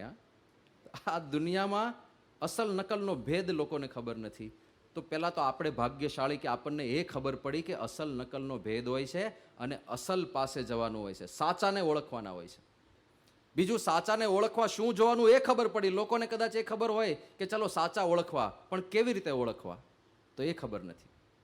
સારી કથા કરતા હોય, રંગ રાગ સાથે એકદમ જબરજસ્ત આમ પ્રભાવ પાથરતા હોય, અને એમ થઈ જાય કે આ મહાત્મા બહુ મોટા ગુરુ, એ જબરજસ્ત ગુરુ, સાચા ગુરુ, શું કથા કરે, આંખમાં ઉમડા આવી જાય.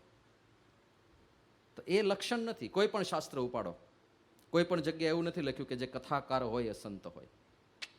ક્યાંય નહીં. એ આવડત છે. સારું બોલવું ને, ઇટ ઇઝ એન આર્ટ.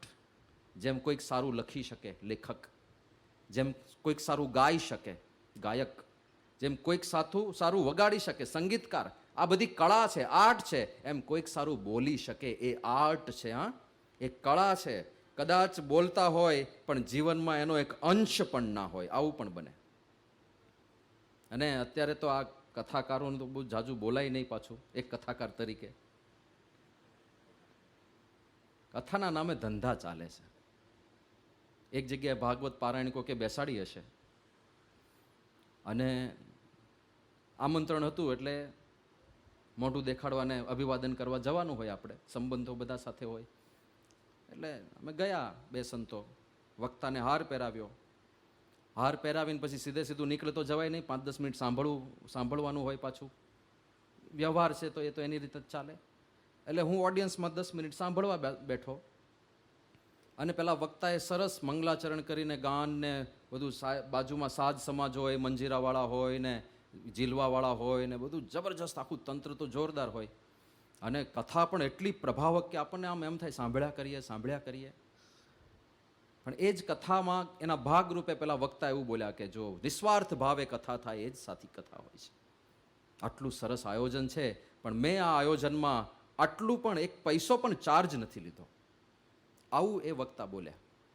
એટલે હું તો બહુ રાજી થયો. મેં કીધું આમ તો એવું સાંભળીએ છીએ કે કથા ધંધો બની ગયો છે અને આ એક સારા પ્રામાણિક કથાકાર હોય, તમને વંદન છે.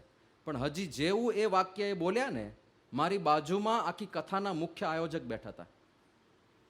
એ મને કે સ્વામી ગપ્પોડી છે એક નંબરનો. કેમ આવું કહો છો? એ કે અમે જ્યારે મળવા ગયા એને કે આ બધા હરિભક્તોનો બહુ આગ્રહ હતો કે બહુ પ્રસિદ્ધ છે તો આ વખતે એને લાવો. કે અમે મળવા ગયા તો પહેલાં લિસ્ટ આપ્યું કે આટલા મારા જુદા, આટલા સાઉન્ડના, આટલા સંગીતકારોના, યુટ્યુબ ઉપર લાઈવ જવું જોઈએ એટલે એ કેમેરાનું જે બધું સેટઅપ છે એના આટલા, અને એલઈડી સ્ક્રીન ત્યાં બંને બાજુ હોવી જોઈએ એના આટલા, આખું લિસ્ટ આપ્યું. અને એ લિસ્ટ ઉપરાંત આવો ઉતારો હોવો જોઈએ, આવી ગાડી હોવી જોઈએ, એ બધું લિસ્ટ આપેલું કે એમાં તો અમે જે બજેટ ધાર્યું હતું એના 3 ગણું પહોંચ્યું છે, અને હવે ભાઈ એવું કહે છે કે મેં આટલું લીધું નથી. એટલે આવું બધું ચાલતું હોય છે. તો કથાને આધારે નક્કી ના થાય સાચા છે કે ખોટા. ઘણીવાર તો ખાલી રંગથી ભગવા જોઈએ એટલે હે ભગવા ત્યાં ભગવાન, એટલે ધ્યાન રાખજો, થોડું ધ્યાન ચેતજો ભાઈ, સાવધાન રહેજો, આ રંગથી પણ સાવધાન રહેજો. કારણ કે રાવણ સીતા માતાનું હરણ કરવા માટે આવ્યો ત્યારે કયો રંગ ચૂઝ કર્યો હતો, કયા કપડાં ચૂઝ કર્યા હતા? આજ. એનો અર્થ શું થયો? આ કપડામાં રાવણ પણ હોઈ શકે, ઓળખીને પગલું ભરાય. તો કેમ? એટલા માટે તો બધા કહે છે માટે સેવે તું સાચા સંતને રે, સાચાને સેવજો, ખોટામાં નહીં ભરાઈ જતા.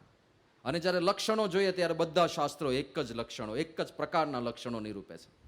ગીતાની પાસે જાઓ તો કહે છે નિર્માન મોહાજિત સંગ દોષા અધ્યાત્મ નિત્યા વિનિવૃત્ત કામા દ્વંદ્વેર વિમુક્તા સુખ દુઃખ સંજ્ઞ, આવા સંત જોજો.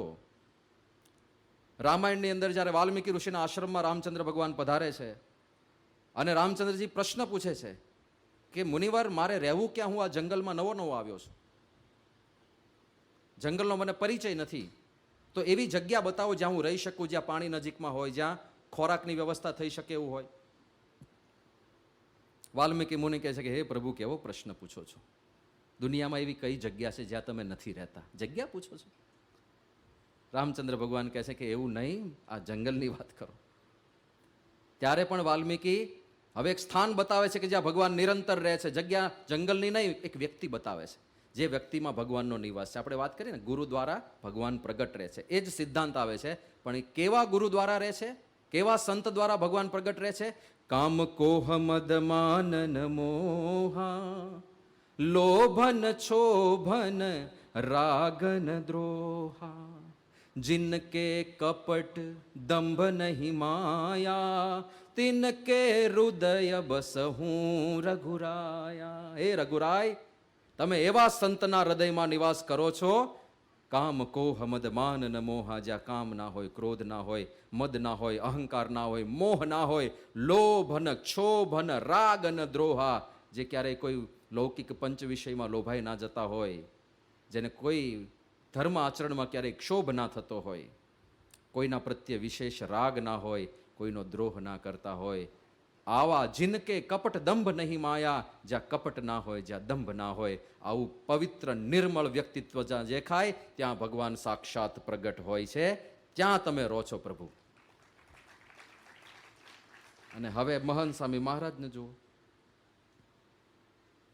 આપણને એવું લાગે જાણે વાલ્મીકી મુનિ આવા પવિત્ર સંતનું જીવન જોઈને લખતા હોય કે મારે લક્ષણો લખવા તો કોને સામે રાખીને આ લક્ષણો લખું? તો આ પ્રમુખ સ્વામીજી મહારાજ, મહંત સ્વામીજી, આ કામ ક્રોધ મદ માન ન મોહા લોભ ન છોભ ન રાગ ન દ્રોહા, આવું પવિત્ર જીવન, કોઈ પણ આસક્તિ દેખાય નહીં. વર્ષોથી આ બધા હરિભક્તો ઘણા બધાએ મહંત સાહેબ મહારાજને જોયા છે, નજીકથી માણ્યા છે, ઘણા બધા એના ઘરે પધરામણી થઈ હશે, ઘણા બધા એના ઘરે જમ્યા હશે સદગુરુ પદે હતા ત્યારે.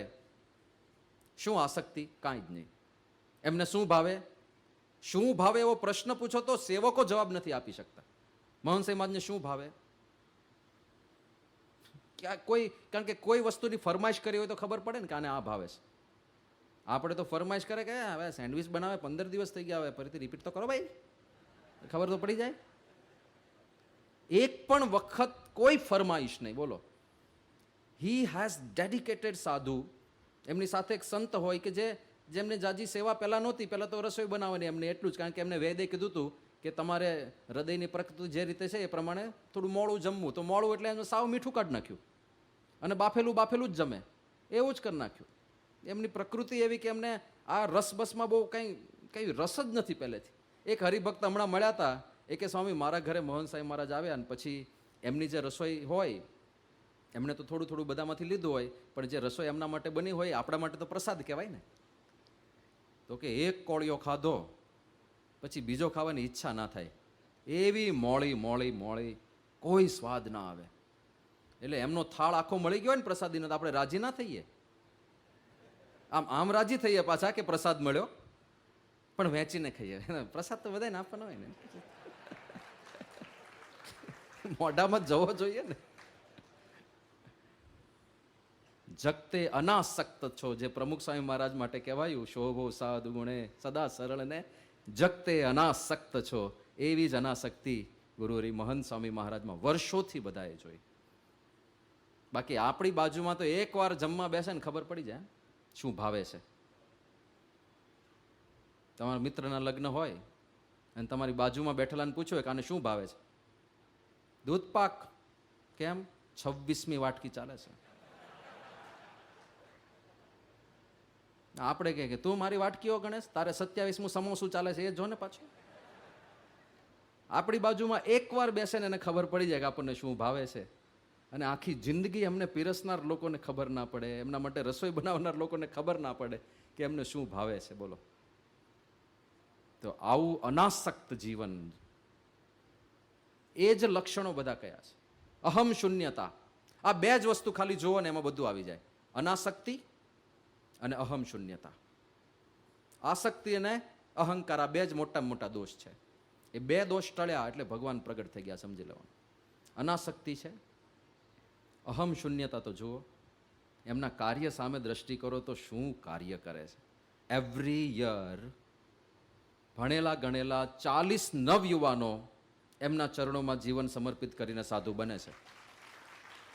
એમાં અમેરિકાના ભણેલા ગણેલા હોય, લંડનના હોય. આ સ્વામી અમેરિકાના, જો એમના જીવનમાં ચરણોમાં જીવન સમર્પિત કરીને બેઠા છે.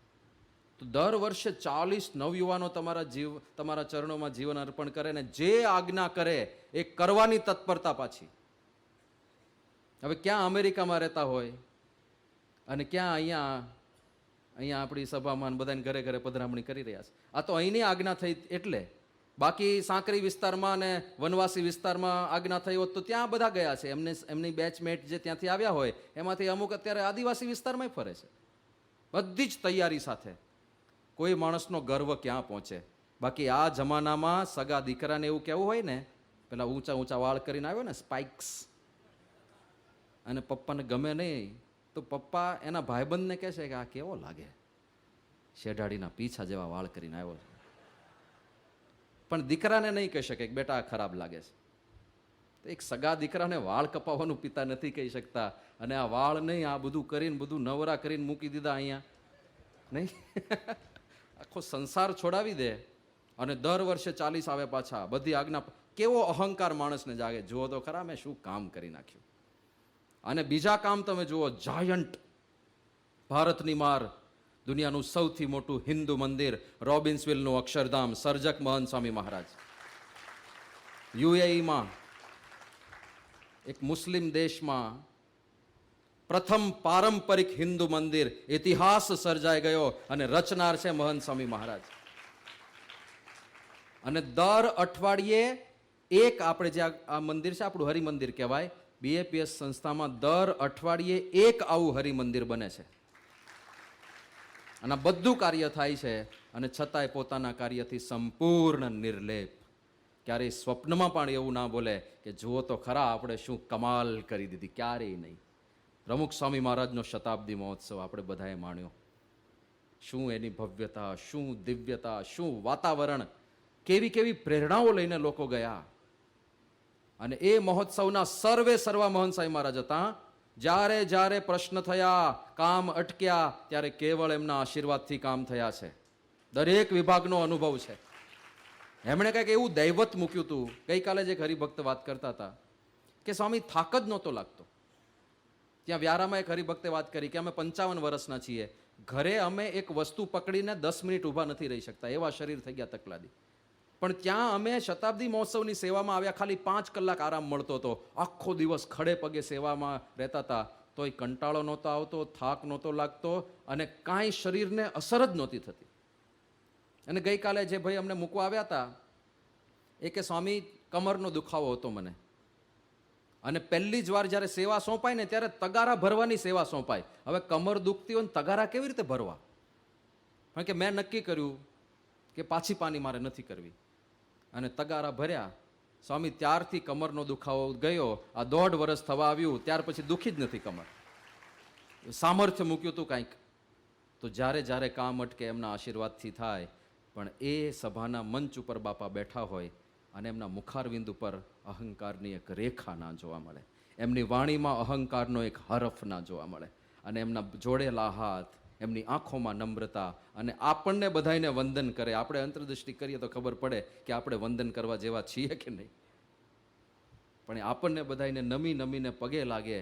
આવી નમ્રતા જ્યાં હોય, જ્યાં લેશ માત્ર અહંકાર ના હોય, જ્યાં બધો જશ ગુરુ અને ભગવાનને સમર્પિત કરી દેવામાં આવતો હોય, તો જ્યાં નમ્રતા અને અહમ શૂન્યતા હોય, જ્યાં અનાસક્તિ હોય, ત્યાં સાક્ષાત ભગવાન પ્રગટ હોય. આપણને ગુરુ દ્વારા સાક્ષાત પરમાત્માની પ્રાપ્તિ થઈ છે.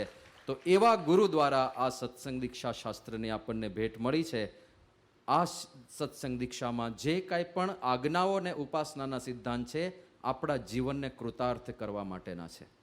આ જો જીવનમાં ચરિતાર્થ થયું તો આઠે પહોર આનંદની અનુભૂતિ થાય, એ સ્થિતિ આપણી થઈ શકે. તો આપણે ખાસ આજે પૂર્ણાહુતિ પ્રસંગે મહારાજ સ્વામી અને ગુરુહરિ મહંત સ્વામી મહારાજને જ પ્રાર્થના કરીએ કે બાપા, આપે જે કોઈ પણ આજ્ઞા આ ગ્રંથની અંદર આપી છે, એ 100% પાળીને અમારા જીવનને અમે પરમ શુદ્ધ બનાવી આપના ચરણોમાં સમર્પિત થઈ શકીએ, એવા બળ, બુદ્ધિ અને શક્તિ અમને આપજો. શ્રી સ્વામિનારાયણ ભગવાનની જય.